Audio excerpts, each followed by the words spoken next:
Hey fam, gotta adjust the cap. When you rock the wife's cap, you adjust it so you're not cap. And that's on God. Okay, everybody, we got Alan, the Kryptonian Klingbeil. He's fighting for the strap against Wolverine. I initially wanted to put both of these interviews together, Wolverine, Kryptonian, and like a versus thing. But to Alan and I, we got talking, and it went a little longer than I expected. So I wanted to give him his own episode, his own shine. It's not every day you get a chance at the belt, so that's also part of my thinking as well. Just give him his own platform right now. But we had a good talk. We talked about the rule set. We talked about how if you're a hardcore fan, you might already know who Alan is. If you're a casual fan, this might be the first time you are getting introduced to him. But always a good talk, always a good time. The guy's so positive, very motivating. He's down to earth as well. But you know what? Let's stop talking about it and listen and watch. Everybody, grab a beverage, sit back, relax. If you're watching, watch and relax. And always remember 3, 2, 1. That's a knockout. 3, 2, 1, yeah, that's a knockout. They call me kamikaze, put you in heaven's lobby. All gas, no brakes, you can never stop me. Nah, no, you can never stop me. Yeah, cause I'm the power slap king. Slap some, baby! Shine in this world, you know? Winter's coming. Yeah, Alan. So Alan, what's up, dude? You ready? What's up? Let's go. Let's go. All right, everybody. Welcome to Slap, son. We got the man in the building. He's coming for the belt. His last match wasn't enough. He wants gold, son. Blue gold in this case. Baby, he's coming after the Wolverine. Abu Dhabi, October what? Oh, there we go. Everybody give it up for Alan, the Kryptonian Klingbeil. Suck it, Batman. Woo! Let's go. Let's go. Oh man, I'm so hyped to talk to you, dude. I love that to the hardcore fan, they kind of know, right? But just to the casual fan, you kind of came out of nowhere, dude, after this last match you had with Luke. And here you are fighting for the belt, dude. That's right. That's right. Finish since day one, baby. Woo! Dude, are you, every time I've talked to you, after your last match with Luke, this last card in Vegas, just one-on-one, not online, just kind of between each other. Dude, you don't seem nervous at all. No, not at all. I think maybe like getting, I tell everybody this. It's like the idea of going on stage. If they asked me to fight Ron here in San Antonio tomorrow at the Frost Bank Center, I would do it in a heartbeat. That wouldn't bother me at all. It's like, you got to get on a plane. You got to go be professional. You have to be on point 100% of the time once you land, right? There's going to be all these like media things you got to do. And I love them. Don't get me wrong. That's exactly what I want in life. But, that's probably harder for me than walking on stage and obviously taking that belt from Wolverine. So let's go. Yeah, that's interesting, right? Like you hear that from performers and like athletes, how the actual thing you're doing, whether it's basketball, power slap, or singing or whatever, they're so much more comfortable than just being off that stage or out of the spotlight and talking to people and going on like podcasts and things like that. And so it sounds like you're a little similar. Doing on stage is the easy part. It's all the other noise. Oh yeah, I mean, because even if you're like it's like, oh, you're on camera and stuff like that before. Like, yeah, I have plenty of hours behind the camera, plenty of podcasts. We've done plenty of podcasts together. It's just, at the end of the day, it's like you are a character. You are putting yourself out there, and you got to be, everything you say is scrutinized now, especially once you get up to this title match level. It's like, well, I'm going to be put underneath a little bit more of a microscope than I was before, and it's great. It's everything that you want as an athlete because it gives you all the opportunities that you're looking for. But yeah, man, I don't know. You just have to perform, right? And it's a great thing because it takes you to that next level. But man, I just love getting out there and performing in front of it, on the stage, slapping guys, whatever. Any combat sport, I'm down for, not a problem. It's just, yeah, you just have to bring it when you're up there. So that's about it. Yeah. Yeah, absolutely, man. Do you feel like, it's so funny, dude. You do all these interviews, and I was talking to KLE one time, and I was like, dude, you must get the same 6 questions every fucking day when you do these podcasts. So, but I still got to ask, do you train any differently? Because you're coming off such a big win. Do you feel when that happens, okay, I am locked in, I know what I'm doing, or do you have to switch anything up with a new opponent? I mean, there's always like little technical nuances to everything that you're doing with every opponent. and you have to prep yourself based off like, well, if you have information, some of these guys are newer, but Wolverine, he's got 1,000,001 matches from the SFC coming into Power Slap as well.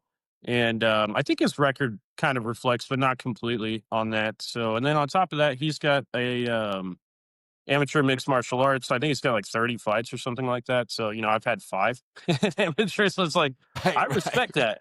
I respect that. I do respect his technical skill and his talent. And, honestly, that's why I'm so excited. I'm like, I get to be the first guy to knock the Wolverine out. Obviously he is so gifted and talented, but he's never gone up against me. So there you Yeah, go. no, that's real. There's always like in every sport, there's always at times this changing of the guard, right? Yeah. And is that something that really does motivate you thinking, "Hey, I could be the new guy at the mountaintop."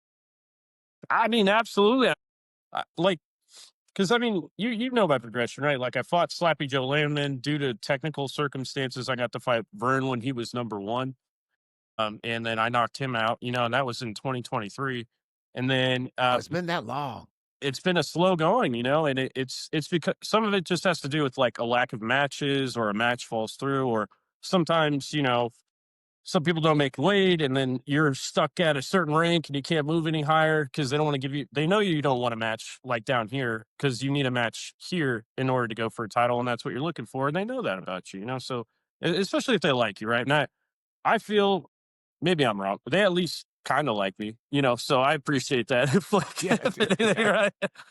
I You know, can't say it's definitively, but I feel like they like me, so that's funny, man. You know what's yeah, strange, or maybe not strange so much, man, but so I worked in corporate America for a hot minute. I soon realized I did not like that, so we went out on our own, wifey and I. But it's interesting, right? Like I feel like at any job, dude, no matter what anyone says, they can be a tough guy or a loudmouth or quiet and maybe not speak as much, but at the end of the day, dude, it doesn't hurt if your bosses in air quotes like you. right, yeah, it's helpful. I think I so. mean, you can't lie that like if they like you, they might look at you as a a last second fight. They might look at you as okay, well, yeah, but this guy he's out more on social media. You got to admit there's kind of some of that going on. You know what I mean? Oh yeah, I mean we got new talent. We got most WWE stars. I don't really know how that works. I know there's like progressions and they're working their way up towards whatever. You got former professional fighters. You got guys that were basically drafted into the NFL almost or did do a season there. Like we got some pretty raw talent. And I think like as far as my athleticism goes, like am I an athlete on the pro level? Sure. Like for other athletics, I know a lot of people who watch this might be like, oh, you're a power slapper, but it's like honestly, man, a lot of us are former athletes or current athletes in something else as well. And I've taken it that seriously. I've gone to the next level. And once I win the belt, I'm already going to be working with a coach that, trains NFL athletes and other professional sport athletes that will take me to the next level. And so this is not the end of my story. This isn't the full mountaintop for me. Maybe this is one mountain. And I'm like, there's a couple other mountains nearby, that I also want to get to the top of. So yeah, I don't know. I'm excited, man. I'm super excited. I mean, I got my own freaking T-shirt from Head Rush. I mean, come on, man. Like, Show that up again, man. Give the camera, give you that. woo! Look at that. You want one of these bad boys? You just go to Head Rush and you search my name. Obviously, the Kryptonian, the only one. Superman's lame. Oh, just kidding. No. Like, um, Dude, that's so cool, man. Yeah, I it's just fun to watch. Look, I've learned a lot doing this podcast, right? Talking with all you guys, get to know you guys, the admiration and camaraderie, that's all real.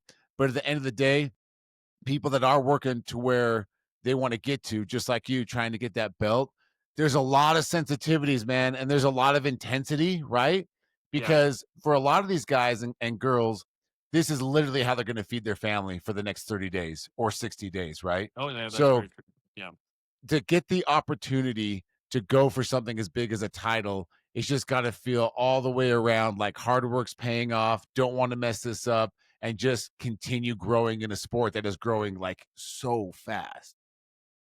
Man, I gotta agree with you. It is such a blessing. I thank the Lord Jesus Christ. Like I thank my beautiful lady for sticking by my side. I think I mean, shoot, all my military buddies, my close friends, anybody who has really been there, because there's plenty of people that come and go, and some people support you, some people don't, and it's kind of like you mentioned, like if you watch this from the get go, you would know I was at Power Slap one. But if you didn't, there was like this year gap between my last match, which I mean, it was really just based on circumstances. And when I was deployed a lot, like I think 7 months of the beginning, well, almost like slightly less, but like basically 7 months of this year, I was, active duty deployed, which, yeah, so that's like, You all of gotta those you gotta go things. when they call. You gotta go. You gotta put, Yeah. and I'm a mission first kind of guy, right? And so, this is just a wonderful platform and wonderful thing that I get to do, and I feel like incredibly blessed. I am transitioning to the Air National Guard, so I have more freedom and availability to do this sort of thing. But also I can go and jump on orders if they need me or whatever. So, but no, yeah, I don't know, man. This is a dream come true. I got my own trading card. I got my own T-shirt. Like Yeah, Dana White, dog. like is just promoting me. Like what the hell? Like let's go. Yeah. Dude, I love that, man. Do you think that it's hard, right? Because in the beginning of like UFC, for example, Mhm. it was just such a different world than what the UFC is now. I think there's It was no one so would argue awesome. that, right? But they've Yeah. had like 25 years plus of figuring it out. And I look at Slap and I think, okay, it's not where it's gonna be as far as like fighter pay yet or like quote unquote getting mainstream yet, all that kind of stuff. However, do you feel like comparing the beginning of something like UFC and the beginning of something like Power Slap, as far as like getting going, they really couldn't do a whole lot better as far as like promoting you guys, getting the show out there. Now we can get nitpicky on some other things like pay and things like that, but like overall, the beginning of a sport is kind of crazy, right? Like it's kind of this weird explosion on social media and you're a part of all of it.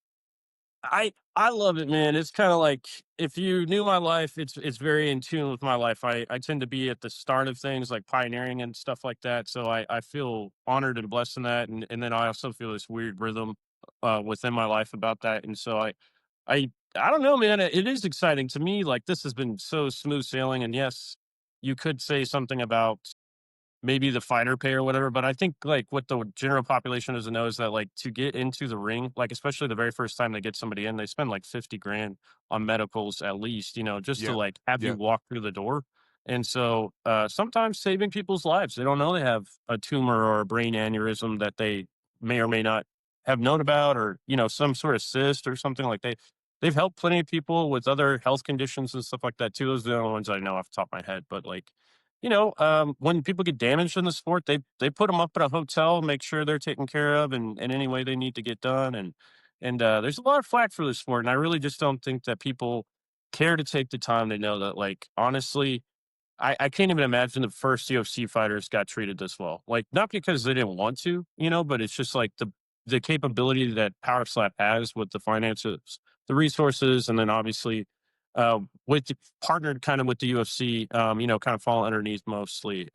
Like it's just I don't know, it's out of this world, man. I don't even know how to describe it. It's like I walk in, I'm basically on par with like these UFC athletes that have it's the same mountaintop for them, right? Like they've gotten to this plateau, they're looking for here, but they've gotten here and they don't realize it sometimes, And I just want to throw a big shout out to Powerslap because I don't know, none of us are going to be this.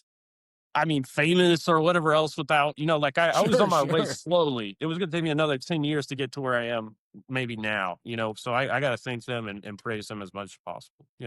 Yeah, I think despite what people might think about it, in the inner circle or just a casual scroller on social media, you can't deny that it's a lightning bolt, right? It's polarizing. And that's what everybody loves about it. And you're right, like to start something else that's new, it would take so much longer to get any type of notoriety in any aspect. And if you can show out and power slap, dude, it happens pretty quick, brother. Yeah. It's Yeah. crazy. Oh man, I I do. I feel super blessed. Like that knockout with Luke. I know everybody's like, "Who is this guy?" Like, well, that's what's funny to me is I'm like, "Well, who are you?" Like, did you just start watching? Like, but I get it. There's a 13-month gap in between my match, so Yeah, you no, know.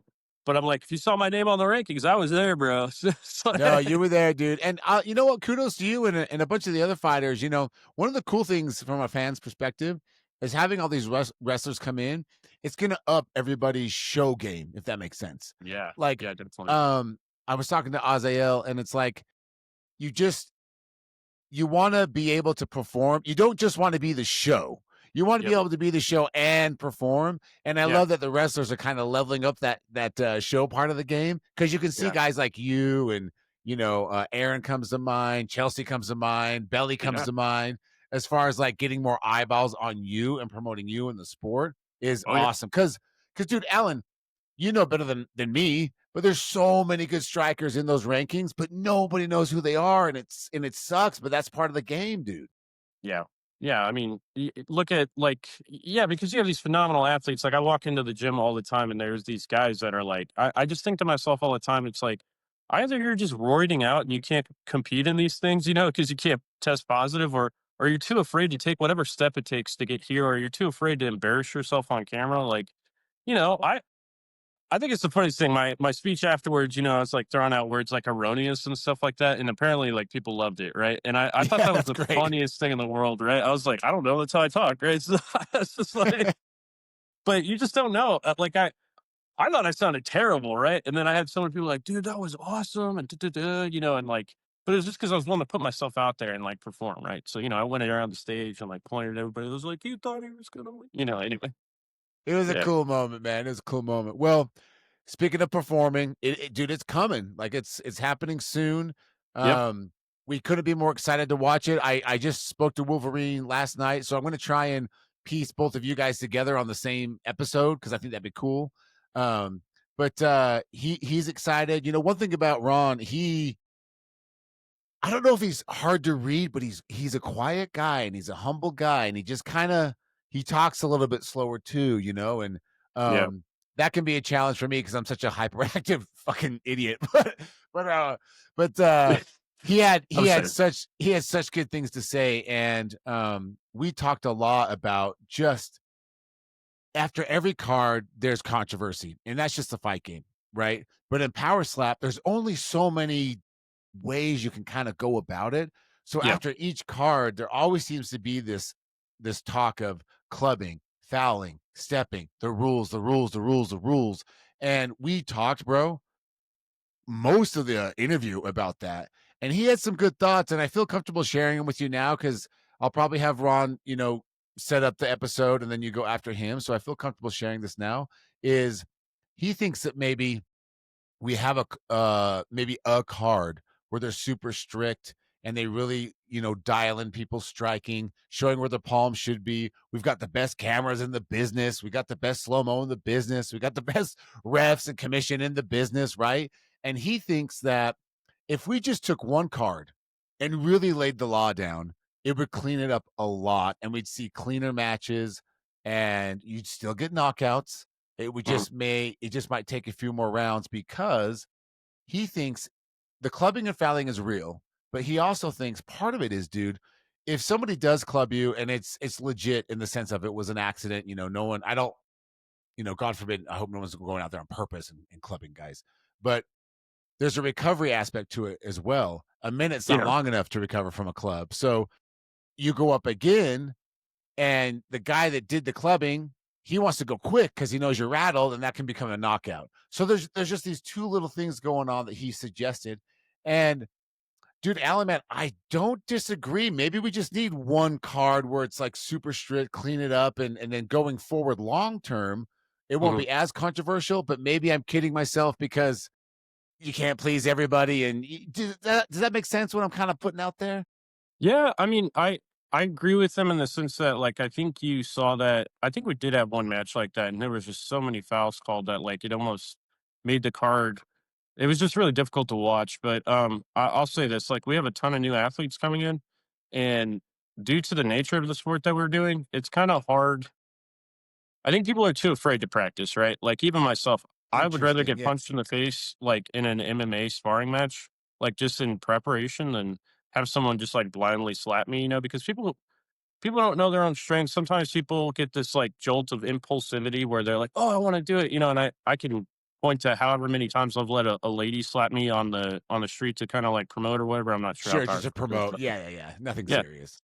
I had like a boxer lady. She's full out like professional. I told her, I was like, yeah, you're not allowed to pivot or whatever else. She wanted to knock me out. I had no idea. And, she's there with some of the UFC camera crew, like in Austin at this time. This is a couple of years ago. And she just like full on basically hooks me with like an open. There was no slap occurring, right? It was like just boom. And she was like baffled that I didn't get knocked out. And I was like, but this is like, why would you do this to me? I have a match coming up, Yeah. but the same thing happens with other guys. They're like, oh, I could do it, and da da da da, and it's like you just see it. They'll pivot, they'll like jump into it, and it's kind of like, yeah, well, yeah, that's why there's a rule set. That's why it's just difficult. It's like the striking zone. I can't just club him in the neck and cut off his carotid artery to, cause a gap to make him stumble and then expect to be a winner, or I can't hit him back here or I can't hit him up here with like a palm. It's like you have to be very precise, like you're talking about, and you can't pivot. You can pivot after the strike. That's the only thing that After the strike, right. The follow through has to have occurred. right, Yeah. exactly. So it's like I'm here, I've landed onto your face, and now I can push through, right? Like, Right, right. and a lot of people, I would say that's where a lot of the controversy comes from, but I will say, like, this last time during the early prelims, I got to be there. I'm not sure they're going to let me back because I was so mad at this one kid. I can't even remember his name. I feel bad, but he came and talked to me afterwards too. I was like, dude, I'm so mad at you right now. Like, he, he took this opportunity away from my buddy Shell Shockey, is his, I think, Well, you're talking that about Shockey. Gianni and William. Yes, yeah, and so he pivoted the second time, and I saw it, and I was waiting for him to do the replay, and I almost thought they were just gonna not do it because they knew for sure. I was like, "There's no way that this kid didn't full on pivot, like, prior to the strike," and he knew it, and I called him out on it afterwards. It was like, "Dude, you did that on purpose because your first slap didn't do jack squat to this kid. Your second one, you accidentally pivoted." I was like, "I saw the accident on the second one." It was like I got rattled, and that happens to Sure. people that get hit. They haven't practiced enough. They haven't been on the stage enough. And so they go out there and they do some wild foul, right? Well, he notices this, and I picked up on it pretty quick because I got to know this guy. So I already know. I don't know. I can read people very well, right? So I called him out, and I mean he didn't full on admit it, but I am quite certain that this kid picked up on the fact that if I don't pivot and knock this kid out, he's going to knock me out on this next one. So he goes for it, hoping that they're not going to notice it. He's gonna get knocked out, and then, maybe he gets to get one of the fight of the night bonuses, and I mean, even they threw up the monster knockout and everything, and I just stood up and I was like, "You need to review that video," because I was just so I wish I so was there like, for those early prelims this time. yeah, man. Um Yeah. So I was loud, and I was like, "Well, I'm never getting invited back," but, I Well, was dude, mad. I was like, what yeah, do you go think ahead. it is, man? Because I think well, yeah, just like one more comment that we can move on, but it's just like, what do you do, right? Because I would hope, and from what I've talked with all you guys, that the vast majority of the strikers, dude, they don't want to do the clubbing, they don't want to receive the clubbing, and same Yeah. with fouls. So we have all this technology, all for lack of a better term, we have Big Brother is watching this every slap that happens right on the Oh, podium. yeah. Do Yep. you think it's just is it still lack of education, or is it still just, hey, everyone's a human and a human makes the call, and if a human says it's clean, we just leave it at that? I think okay, so I'll use that as an example. The reason why I use that as an example, I probably shouldn't have called him out by name on here, so I apologize about No, that. you're good, man. They know you're not coming after. Yeah. It's just like that's a good example of it. It's like I've had opponents where I knew they were going to club me, like from the get go, and I've even called them out ahead of time, and then of course the first strike they club me, right? Like so, I know that it is some people's strategy. So I don't want to be rude, but I'm just being honest. Like I know that there are some people out there that come in with the intent to club on the hopes that maybe it's not noticed, right? And it's a strategy, and there is like Also, it's that's like an bad MMA. karma, bro. Yeah, well, yeah, and people call it out and all this other stuff. There hasn't been enough matches, right? I want to say next year is going to be awesome because we have this full momentum of 12 matches, right? So one match per month, going to keep the steady momentum of fan growth and all that stuff going on. I think some of these gaps that we've had just make it so difficult to keep people engaged, and so now it's like once a month you have something to point to. That keeps people like we had so much momentum from Power Slap 13 14, and then we're waiting for 15 to happen, and then you have sort of this lull. And I think in the past sometimes it was good to have a gap, and so that was maybe a strategy for them. And then as we've continued on, some of it has just been like arena issues and stuff like that. So the point I'm getting at, this is a long way of explaining it, I'm so sorry, No, you're good. is I'm long-winded too, brother. You're fine. You're fine. yeah. So the point is, I think you're going to have this sort of dichotomy next year of like you have brand new fighters, you have 12 matches, you're going to have early prelims to kind of suss out some of these issues, you know. So maybe what they try to do is they keep people who continuously foul, you know, kind of egregiously or seemingly either on purpose or they're just really bad at fouling, you know, because they're pivoting. They keep them on the early prelims until they're ready to go, you know, on a Oh, live that's not a prelim or bad whatever. take. Yeah, yeah. You know, Maybe it's the just like, early maybe the yeah, go early ahead. prelims are for the people that are new, and so they don't get showcased if they happen to make a misstep or something like that. Yeah, that's not a bad take, man. Yeah, because Yeah. it's not like, okay, yeah, you've waited 12 months, you've waited 15 months, you foul on the first one. I feel like everybody gets a gimme on that situation. You know, that's my honest. It's like you move a little bit, you like strike a little bit wrong, as long as it's not like crazy. You know, it's kind of like, oh, he kind of did it, but it's his first time back, right? It's first time on the stage again. The refs kind of do that too. They'll go up to the coach and be like, "Hey, we know he just got back, you know, or we know like that was really close. He needs to know, otherwise I'm going to call this, right?" And so that to me is fair, right? Like that seems fair to me to say it was really close, or you know, it's kind of like this. Like just make sure it doesn't happen again. If it doesn't, that doesn't seem to be a problem to me. But if you foul 2 or 3 times, it's the same thing. And, you know, it's kind of like you're either not showing improvement or you don't care enough, or you're just, you know, you're not capable of getting the head trauma and then delivering. Like that's a part of it too. I think, yeah, you should be on the early prelim card until you figure it out. And I think Frank's talked about that maybe on a Slap News interview recently. Like that's, you know, to kind of get the kinks out as we move along. But it's a developing sport, and I get where Ron's coming from too, because it's kind of like maybe if we had like these combines, I don't know what they're doing there. But like you have a video and it's like these are acceptable strikes, these are not acceptable strikes, these are XYZ. Throw it up on YouTube so the fan base knows, you know, like this is why we called this. This is why we didn't call this. Because sometimes you can't see what's going on from this camera angle. They'll play a short over and over again, and you're like, that was clearly this thing. And then you do an overhead view, and you're like, oh, Yeah. You you know, you read my mind. You read my mind because it dude, it's so funny how this could be so interesting. It's just a slap, but it's like, no, it's not. Like, yeah, so there's so much to it, right? dude, it's crazy, dog, because you know, again, from a fan's perspective, you never want to see someone get egregiously, whether it's an accident or not. I mean, you don't want to see that, right? But you're so right. It gets more complex because from one angle, it's like, oh, dude, that bitch clubbed, and Yeah, it's on yeah. and on obvious. Then you take the below camera or the one above, and it looks different. And same with flinching, dude. Flinching, I'll look at a match and I'll think, oh my gosh, that was such a flinch. And then when they show the above camera, head is rock solid. So it's a I growing know. sport, like you said, and It's crazy. it's crazy, dude. And it's fun to talk about until it isn't. Does that make sense? Like, Oh, yeah. like, It's like like it's any fun. other sport, man. Yeah. You Yeah, it's get like to any other you're like, "Hey, sport. wait a Like, minute." there's always going to be controversy, especially in big championship type things in any sport. Super Bowl, the the title at Power Slap. You know what I mean? And Yeah, that's what makes it fun. I think why it's such a hot topic, and it feels like it's pretty hot right now, is because it's not it's so personal. Like, no pun intended, to the people getting up there and doing their thing and putting their body on the line. It's so in their face that if they feel like they were clubbed or they were fouled or somebody did flinch, it just is so much more personal. for sure. I mean, how do you not take it personally? But like that, I've begun to try and dial that back because I even look at some of the great fighters out there. Like I think the Max Holloway and Justin Gaethje match, Gaethje match. There was like 2, 3 times where, wait, are you still there? Sorry. Yeah, you went. I can hear you. You just went dark. Yeah, some added hand gesture thing. I'm sorry. Okay, there we go. I know Uh, you're good. maybe I was using my hands too much.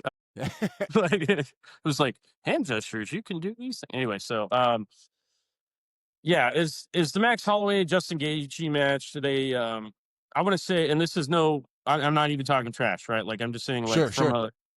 a, and maybe this is a camera angle thing, right? So I want to give him that benefit of the doubt too. It's like, it appeared to me that I think there were 2 or 3 eye gouges to Justin, right? And you have to sit back and wonder, you're like, okay, had that not happened, would it have been easier? Because it clearly bothered him to the point where it like wasn't debilitating, but it definitely, you're getting nerves. Like you have so Yeah, many nerves in for your all we eyes. know, he had blurry vision in that eye. Yeah, exactly. And I'm not saying Max Holloway didn't deliver. That was one of the greatest finishes of all time, but then yeah, exactly. It's like it's the same thing with this. It's like, okay, well, had that not happened, what would have happened here? But I guess that's where the respect comes in from my end because it's just like, you're right. There's human error.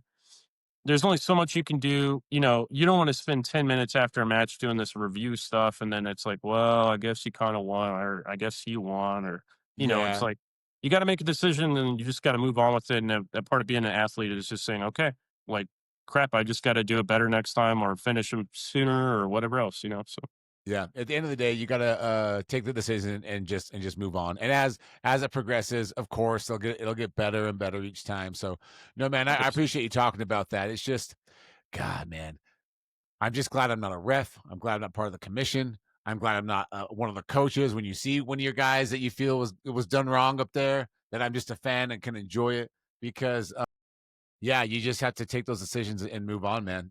Yeah, what a crazy sport, bro. Alan, you're in the craziest fucking sport in the world, man. Dude. It is. There's so many Dude, little things you could do wrong. I think that's the worst part about it. You're like, I'm just the kind of guy to be like, yeah, okay, I did that, but it's just because it's like, yeah, I don't know what else to tell you. It's like, you want to know where the sport aspect comes into it? It's like this much of an error, I can screw up the entire thing, or I can lose yeah. a match on, right? No, for sure. Well, hey, dude, it was so good to like talk to you. I think we've done our deed for the day. You know what I mean? So Sorry. pumped you're gonna get your shot. So pumped we're gonna see you showcase your skills again. So excited to see how it plays out. Everyone buy this t-shirt, headrush.com. The boy's coming. Batman sucks. Superman's here forever. Everybody, give it up for Alan, the Kryptonian Klingbeil. All right, let's hang out and let this bitch upload.